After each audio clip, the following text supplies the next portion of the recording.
আইএসএফের নেতা পীরজাদা নওশাদ সিদ্দিকী তিনি কেন রাজনীতিতে আসলেন, চলুন দেখে আসি তার মুখ থেকে তিনি কি বলছেন। এই ভিডিওটা বেশি বেশি পরিমাণে শেয়ার করে আমাদের পাশে থাকবেন। তো আমার লড়াইটা আজকে কি? 101 নম্বরে কেন থাকবে 123টি দেশের মধ্যে? আমার লড়াইটা কি? যা অপুষ্টিতে ভোগা শিশুর সংখ্যা বাড়বে কেন? আফ্রিকা দুটো দেশে কান্ট্রির পরে, আফ্রিকা মহাদেশের দুটো দেশের পরে ভারতবর্ষের স্থান। এখানে এত শিশুরা অপুষ্টিতে ভোগে। আর এদিকে শুভেন্দু অধিকারী হিন্দু হিন্দু ভাই ভাই গল্প শোনালেও শুভেন্দু অধিকারীকে যখন প্রশ্ন করবেন যে 123টা দেশের মধ্যে সমীক্ষা চালিয়ে 101 নম্বরে আমার দেশ কেন, ভারতবর্ষের 100টা মানুষ যদি রাত্রে না খেয়ে ঘুমায়, ভারতবর্ষের 100টা মানুষ যদি একবেলা না খেয়ে ঘুমায়, তাহলে জনসংখ্যার অনুপাতে 14টা তো মুসলিম হবে, তাহলে 86টা স্বাভাবিক হবে। জনসংখ্যার অনুপাতে পার্সেন্টেজে তাহলে নন মুসলিম। এই 86-র মধ্যে 80টা হিন্দু। কি ভুল বলছি নাকি?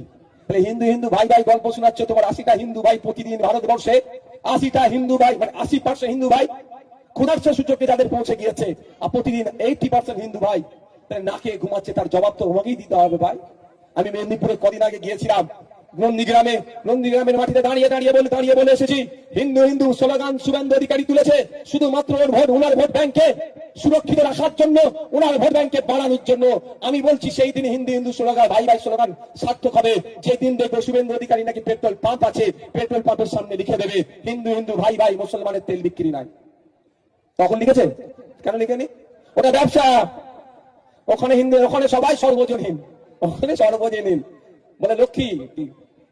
কাস্টমারকে কি বলে হিন্দু সমাজের ভাইরা ভাইরা? ও লক্ষ্মী সর্বজনীন। আর ভোটটা হিন্দু হিন্দু ভাই ভাই বিজেপির স্লোগান তো।